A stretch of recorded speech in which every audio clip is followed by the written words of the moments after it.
আমার সামনে একটি ব্যানার আছে, সেই ব্যানারের মধ্যে লেখা রয়েছে বন্ধ কলকারখানা চালু করতে হবে।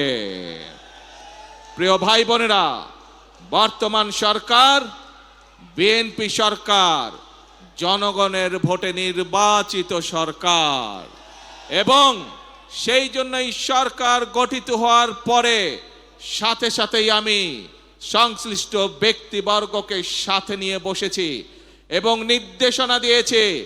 এবং আপনারা জানলে খুশি হবেন, এই সপ্তাহে গত এক মাস আগে আমি নির্দেশনা দিয়েছি যে কিভাবে আমরা কত দ্রুত আমরা বন্ধ কলকারখানা কোনটি চালু করতে পারবো, যাতে আবার সেই সকল শ্রমিক যারা কর্মসংস্থান হারিয়ে বেকার হয়ে গিয়েছিল সেই সকল শ্রমিকের কর্মের ব্যবস্থা আমরা করতে পারি।